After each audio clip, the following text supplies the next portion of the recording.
할렐루야. 네, 오늘 우리 6월 첫 주의 말씀입니다. 주여 이 땅을 고치소서입니다. 6월은 나라와 민족을 한 번이라도 더 생각하고 그리고 더 깊이 느끼고자 하는 달이 6월 달입니다. 우리나라가 모든 분야가 잘 되기를 바랍니다. 어느 부분은 잘 되고 어느 부분은 약하고 어느 부분은 힘들고 한 게 아니라 우리나라의 모든 부분들이 잘 되기를 원합니다. 국방이 잘 되기를 원하고 경제가 잘 되기를 원하고 또 정치나 사회 문화까지 다 좋아지기를 원합니다.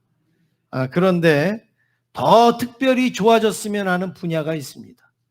더 특별히 좀 좋아졌으면 하는 그런 내용이 있는데 바로 민족의 부흥입니다.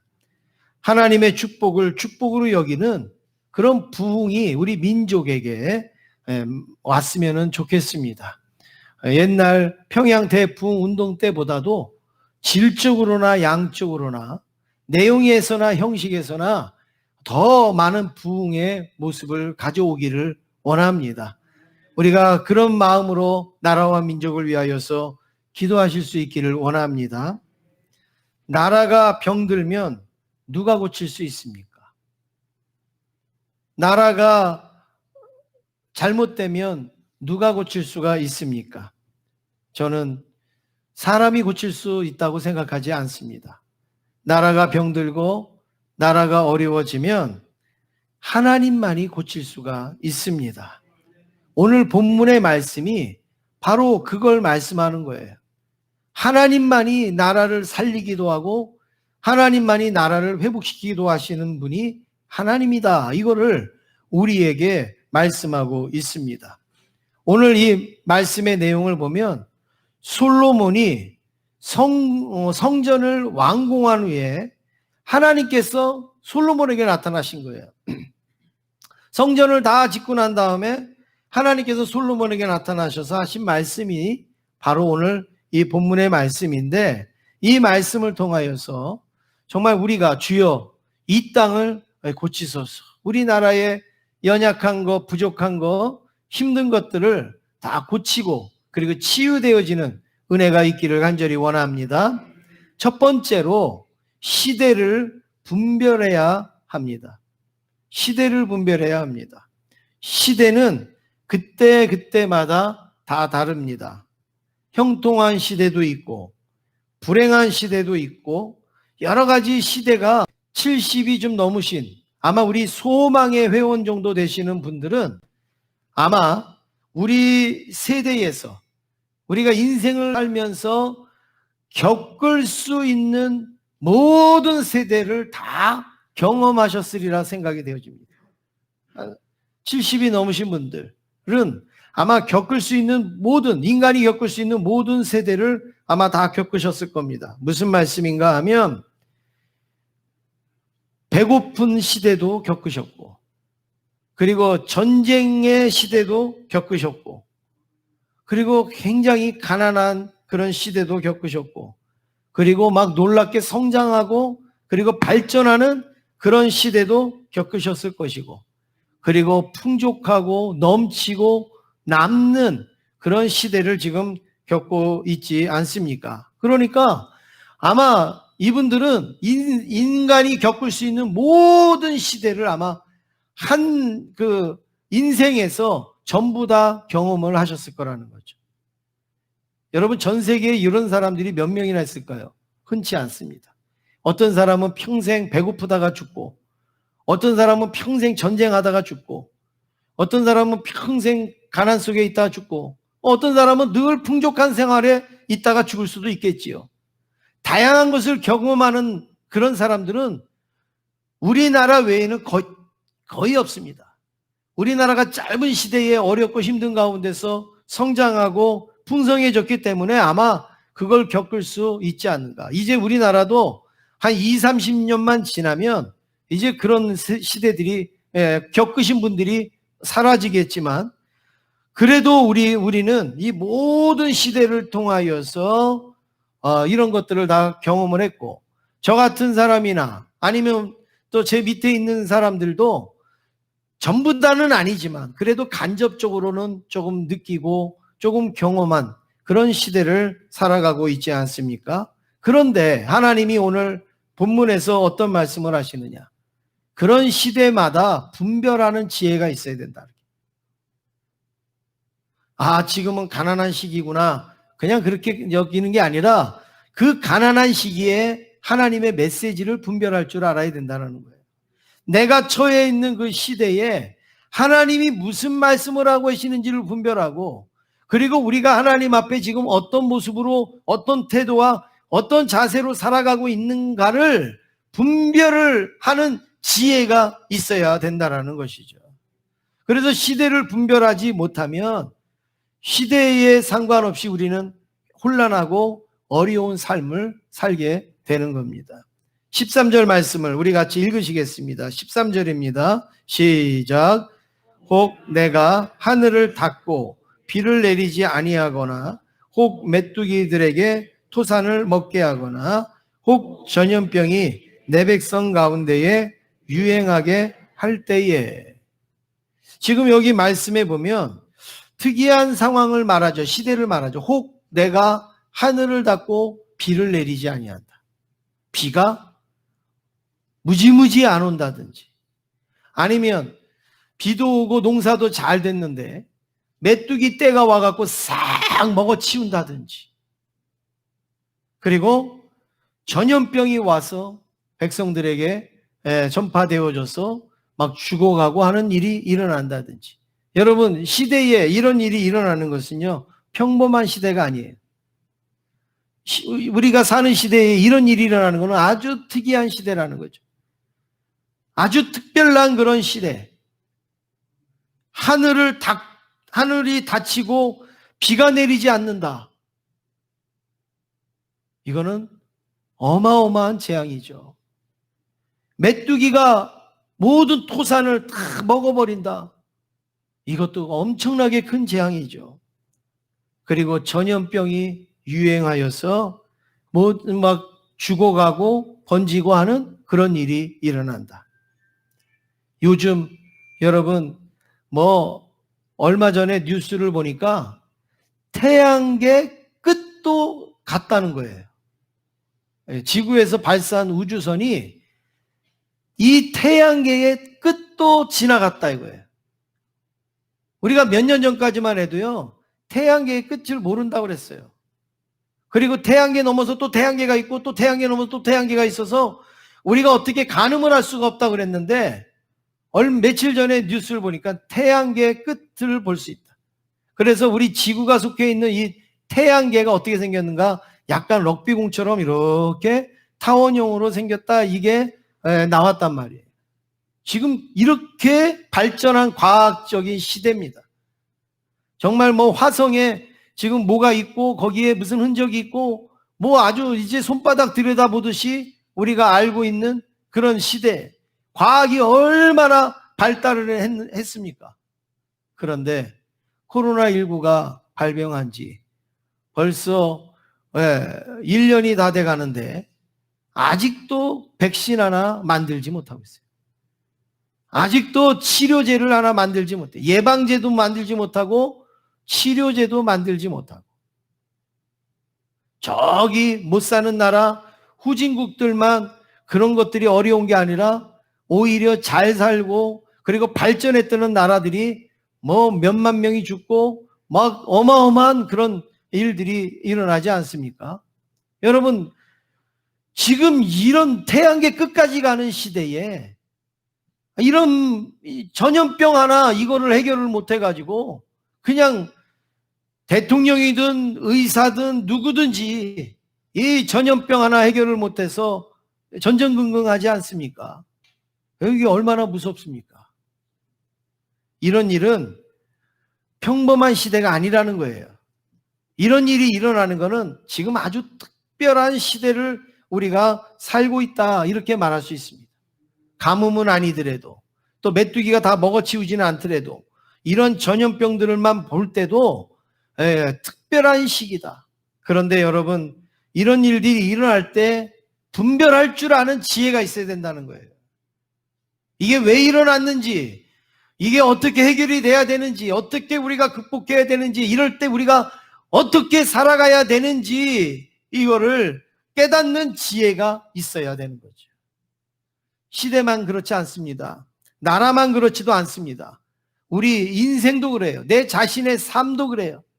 내 자신의 삶에 정말 하나님께서 나에게 깨닫게 하여 주시는 그 지혜가 필요할 때가 있단 말이에요. 근데도 모르고 룰루랄라 그러면서 막 살아가고 있는 걸 보면 얼마나 안타까운지 모릅니다. 이런 때의 시대를 잘 분별하는 게 뭐냐? 이런 재앙을 극복할 수 있는 지혜가 그 안에 있다는 거예요. 이런 재앙을 이길 수 있는 능력을 우리는 얻을 수 있다는 겁니다. 믿습니까? 예. 지금 백신은 없고 치료제는 없어도 여러분, 우리가 하나님 앞에 엎드려서 이 시대를 살아가는 지혜를 구하면 하나님께서 어떤 방법으로 우리에게 은혜를 주실지, 또 우리에게 응답을 주실지 우리는 알 수 없는 일입니다. 마치 팽이 있잖아요. 팽이를 돌릴 때 팽이가 비틀비틀 거려요. 팽이가 이제 힘이 없어서 막 쓰러지려고 그래요. 이제 막 죽어가려고 그래요. 팽이가. 그러면 어떻게 합니까? 팽이에게 햇빛을 쬐줍니까? 아니면 팽이에게 물을 부어줍니까? 아니면 팽이에게 뭐 먹을 걸 줍니까? 어떤 거를 해도 쓰러져가는 팽이를 살릴 수가 없어요. 그런데 한 가지 살릴 수 있는 방법이 있어요. 뭐예요? 때리는 거예요.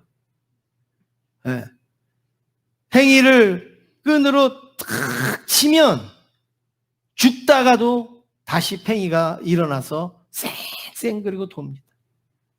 우리 여자분들은 다이어트 하시기 위해서 이만한 훌라이프 막 돌리시죠. 이만한 거, 막 팔뚝만한 막 훌라이프를 막 거기다가 막 쇠 막 이런 거 박힌 거. 그쵸? 막 우둘두둘한 거 막 박힌 거 막 이렇게 막 돌리시죠? 훌라이프 막 하시지 않습니까? 그러면 탄력을 받으면 가만히 서 있어도 어떻게 해요? 돌아요. 자기가 돌아요.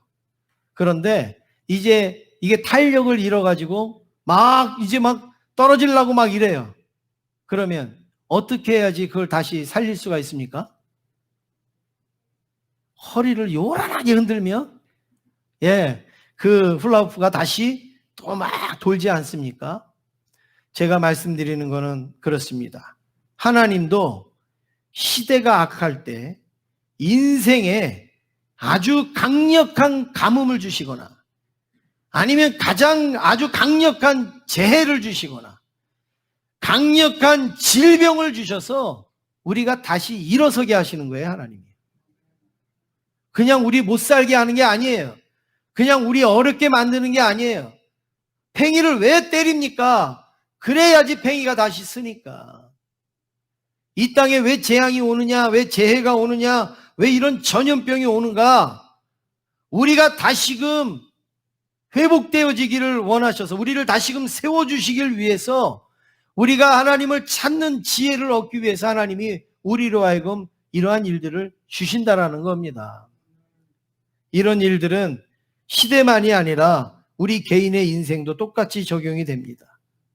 내 인생에 나는 잘한다고 하는데, 나는 열심히 산다고 하는데, 나는 힘있고 산다고 하는데 자꾸 내 주변에서 이상한 일들이 생긴다든지, 자꾸 내 삶에 불필요한 일들이 생긴다든지, 자꾸 어떤 내 인생에서 어떤 유익하지 아니하는 인생들이 우리가 나타난다 그러면 이건 지금 팽이가 지금 쓰러지고 있어서 하나님이 나에게 지금 채찍질을 하고 있구나, 이렇게 우리가 분별을 할 줄 알아야 되는 거예요.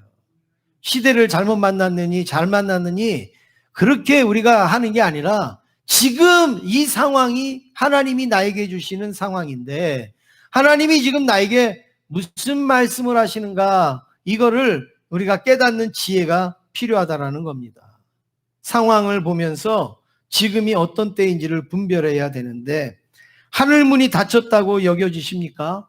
그러면 더 이상 하나님께서 은혜를 주시고 싶어도 은혜를 주실 수 없는 것입니다. 이 세상에 공의와 정의가 사라졌다고 여겨지십니까?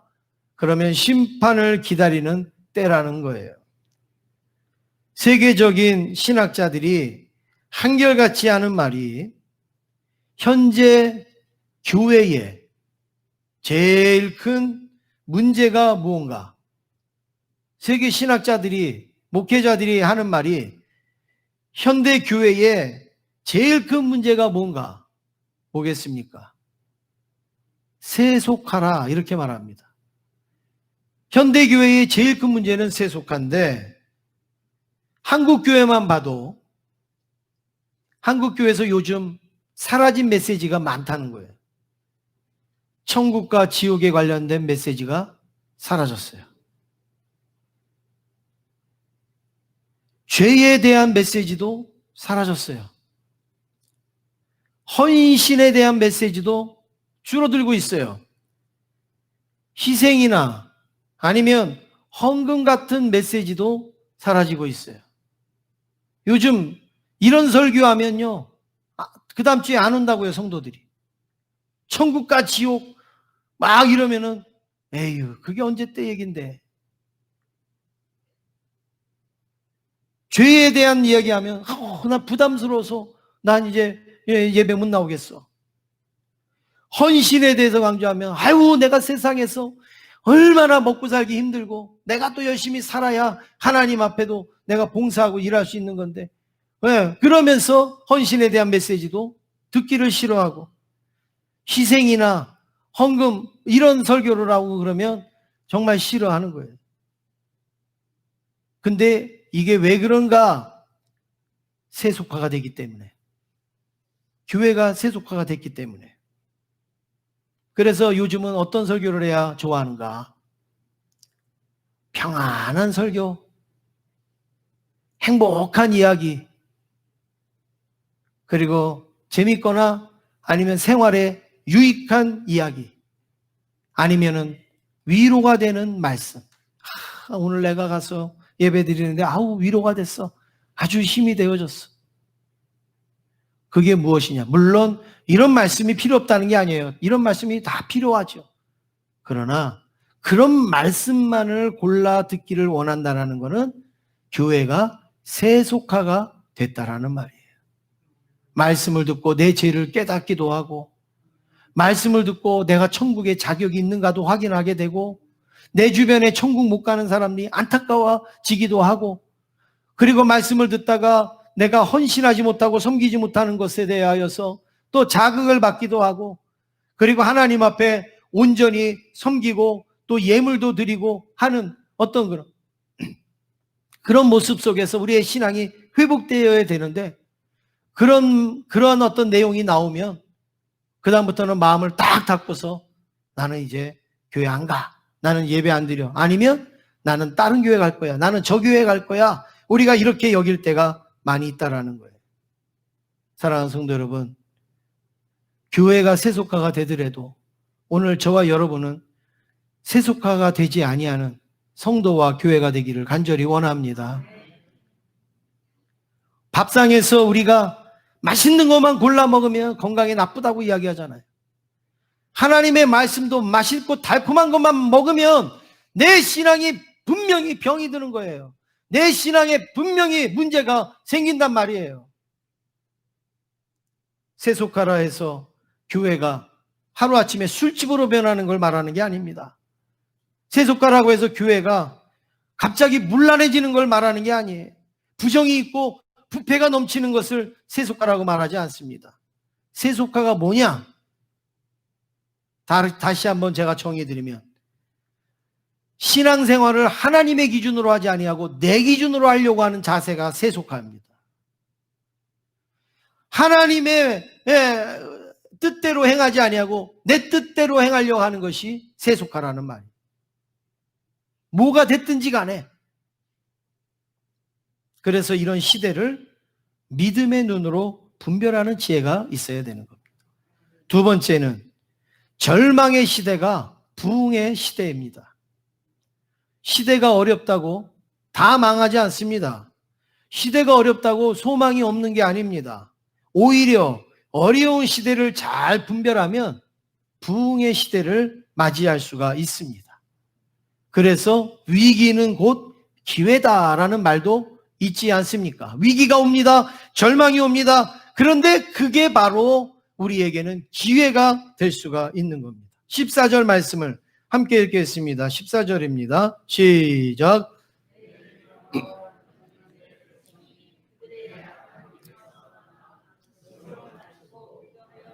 내 얼굴을 찾으며 내가 하늘에서 듣고 그들의 죄를 사하고 그들의 땅을 고칠지라. 아멘. 지금 이 말씀을 읽는 이 시대가 여러분이 보실 때에 선한 시대를 말하는 것 같습니까? 악한 시대를 말하는 것 같습니까? 악한 시대를 말하는 거죠. 네. 악한 시대를 말합니다. 지금은 분명히 악한 길에 있습니다. 하늘이 닫혔어요. 메뚜기들이 다 먹어치웁니다. 전염병이 막 돌고 있어요. 너무 괴롭고 힘든 시기입니다. 그런데 소망이 있다는 거예요. 그런데 소망이 있다. 오늘 14절에 뭐가 소망입니까? 그 뒤에 보니까 그들의 죄를 사하고 그들의 땅을 고칠지라. 할렐루야. 이것 때문에 소망이에요. 이것 때문에. 지금은 악한 길에 있어요. 지금은 절망 속에 있어요. 그런데 하나님이 고치고 그리고 사하시고 하는 날이 오는 거예요. 바로 이것 때문에 우리에게는 소망이 있다라는 겁니다. 악한 시대에 하나님께서 사하시고 고치신다고 하십니다. 병원도 아플 때 가야 의사 선생님이 정확한 진료와 치료를 하시지 않습니까? 내가 힘들 때에, 내가 아플 때, 내가 괴로울 때에 가야 진단을 하고 그리고 치료를 잘 하잖아요. 나 아팠었는데요, 그때요. 나 그때 굉장히 힘들었었는데요. 예? 맹장이 터질랑 말랑 할 때 가야 맹장을 잘라내든 뭐 수술을 하든지 하잖아요. 그런데 옛날에 맹장이 아팠다가 지금 괜찮은데 지금 병원에 가고 나 맹장이 옛날에 아팠었으니까 한번 어떻게 검사 좀 해보세요. 검사해봐야 아무 소용이 없죠. 지금 아프지 않으니까. 부흥도 마찬가지입니다. 하나님의 역사도 마찬가지입니다. 언제 사해 주시고 언제 고쳐 주시느냐? 이 땅에 악한 일이 생길 때, 이 땅에 하늘이 닫히거나 아니면 메뚜기가 먹어치우거나 아니면 전염병이 돌 때가 바로 하나님이 사하시고 고쳐 주실 때라는 말씀입니다. 여기서 부흥을 일으키는 주체가 누굽니까? 부흥의 주체는 하나님이십니다. 하나님이 백성의 죄를 사하고 병든 땅을 고치시는 것을 우리는 부흥이라고 하는 거예요. 우리는 때로 우리가 뭐 하는 게 잘 되면 부흥이다. 우리가 하는 것이 뭐 잘하면은 그게 바로 부흥이라고 이야기하지만 우리가 하는 게 아니라 하나님이 주체입니다. 부흥은.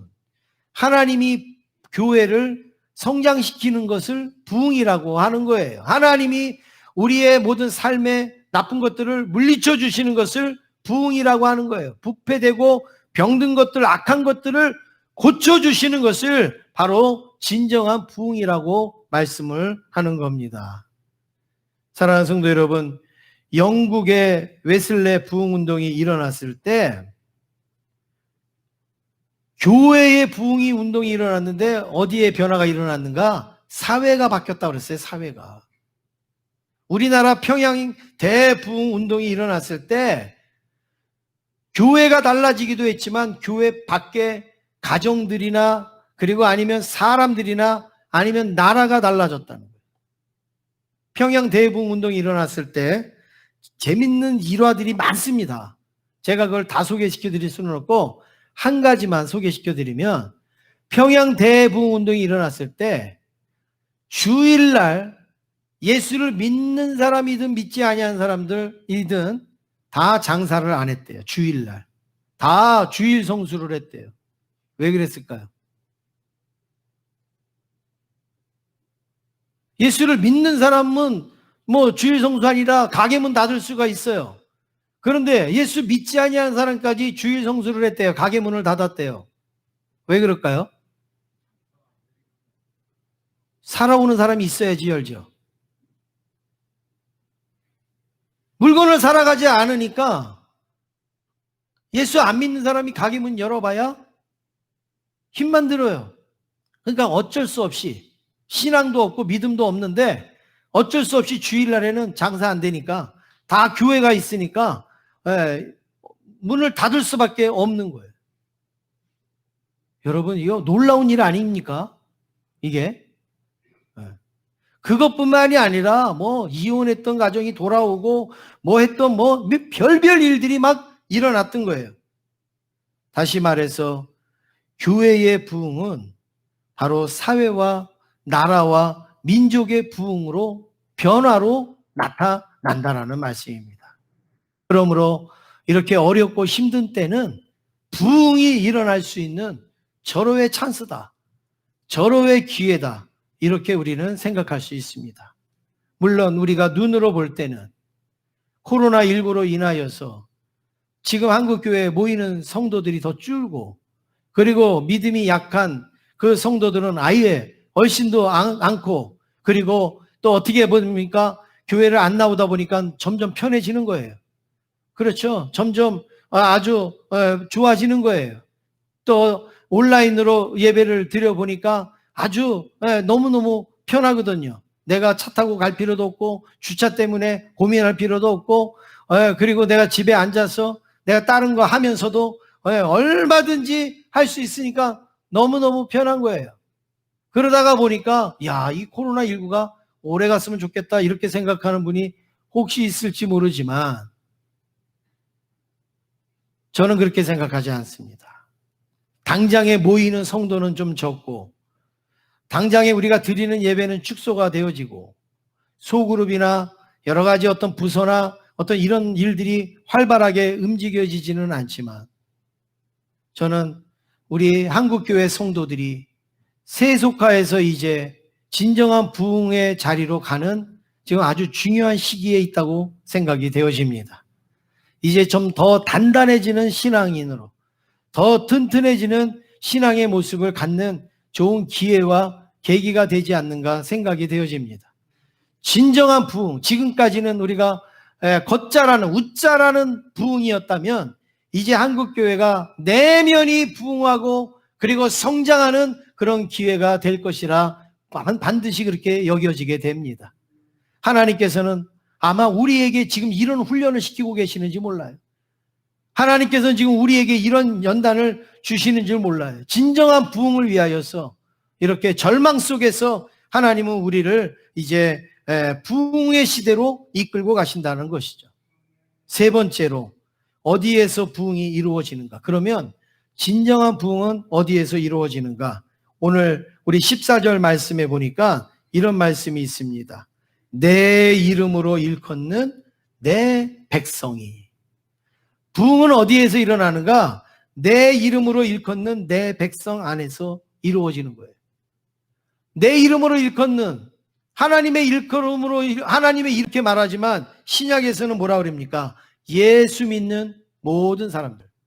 구약에서는 이스라엘 민족을 하나님의 백성이라고 말하지만 신약에서는 예수 믿는 저와 여러분 모든 그리스도인들을 다 하나님의 백성이라고 말씀하지 않습니까? 따라서 하나님의 부흥은 하나님을 찾고 하나님을 부르고 하나님을 간절히 사모하는 그 백성들에게 나타난다라는 말씀입니다. 그 백성들에게 임하신다라는 사실이죠. 불신자에게 부흥이 일어나겠는가? 그렇지 않습니다. 진정한 부흥은 우리 하나님의 백성에게 나타나는 거예요. 하나님의 백성에게. 교회 밖에서 일어나지 않습니다. 세상에서 부흥이 일어나지 않습니다. 부흥은 어디서 일어나느냐? 교회를 통해서, 하나님의 백성을 통해서, 성도를 통해서 부흥이 일어납니다.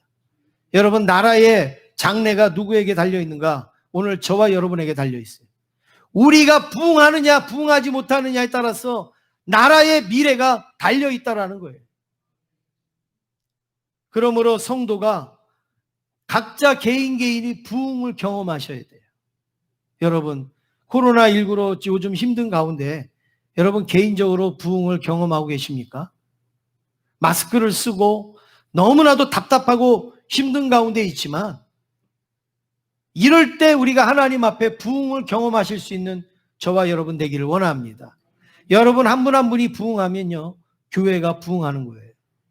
교회 하나하나가 부흥하면 사회가 부흥하게 돼 있어요. 그리고 나라와 민족이 부흥할 수가 있어요. 우리가 6월의 기도가 주여 이 땅을 고치소서 그랬습니다. 이 땅을 고치기 위해서는 반드시 우리가 먼저 부흥해야 되고 교회가 고침을 받아야 나라가 회복이 되어질 수 있는 줄로 믿습니다. 우리 옆에 있는 분하고 인사하겠습니다. 내가 부흥되면 교회가 부흥되고 교회가 부흥되면 나라가 부흥된다. 어려울까 봐 썼습니다. 여러분 같이 인사하시겠습니다. 시작.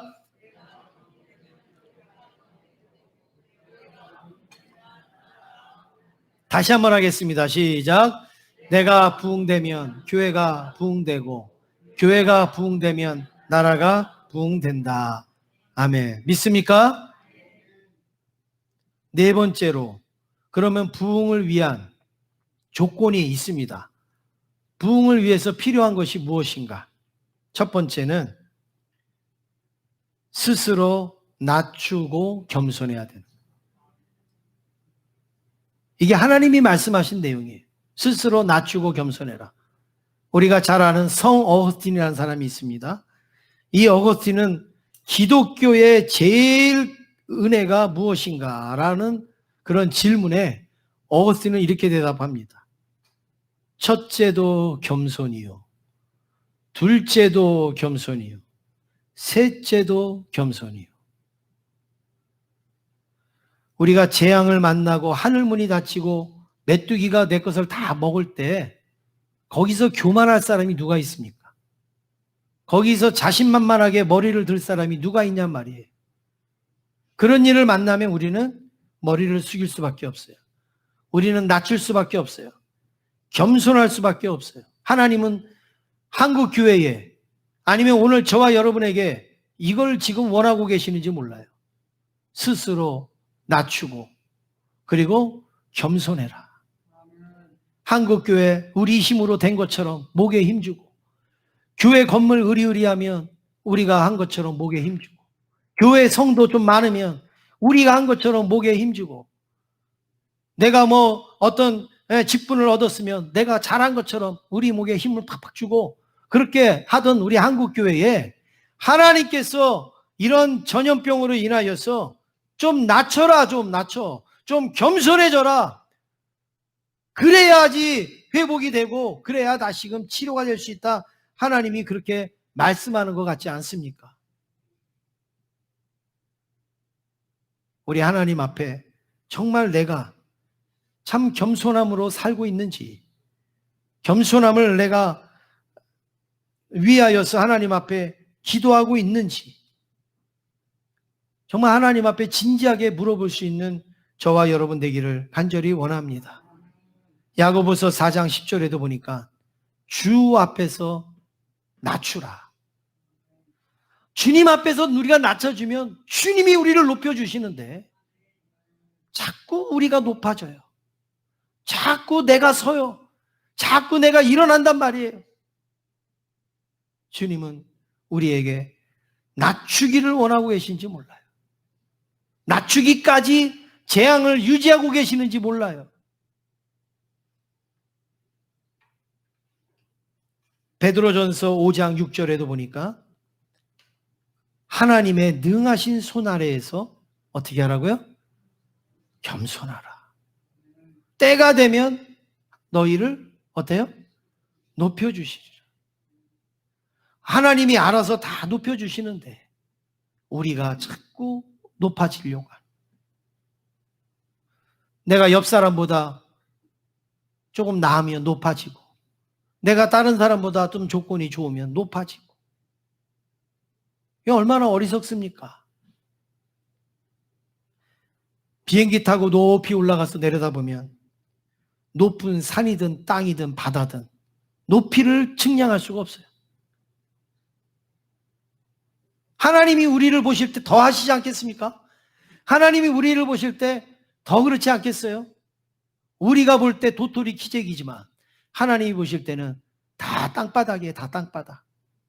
지구를 멀리서 보면 어때요? 울룩불룩하지 않아요. 동그래요. 구슬 같아요. 구슬 같아요. 우리가 여기서 볼 때는 높은 거 낮은 거 막 보이지만 먼 우주에서 지구를 보니까요. 동그랗단 말이에요. 매끈매끈하게 생겼단 말이에요. 동그랗게요. 그렇게 높고 낮은 것도요. 아무것도 아닌 것처럼 보인단 말이에요.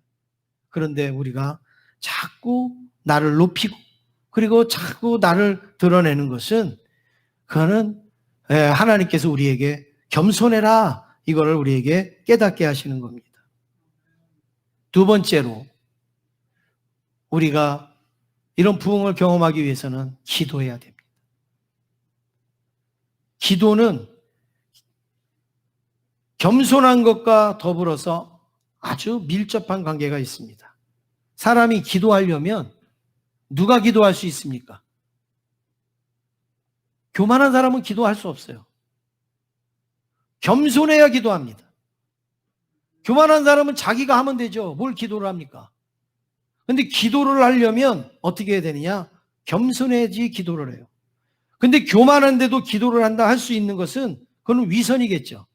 바리새인과 같이 그거는 아주 위선자기 있죠. 회칠한 묻은 것 같은 사람들이겠죠. 근데 정상적으로 우리가 기도를 할 수 있다면 그거는 바로 겸손해야 기도할 수 있는 거예요. 하나님이 겸손하고 뭐 하라고요? 기도해라. 기도는 뭐예요? 나는 못합니다. 하나님이 하셔야 됩니다라는 철저한 신앙의 고백이 아니겠습니까? 세 번째는 부흥을 위해서는 우리는 하나님의 얼굴을 찾아야 되는 겁니다.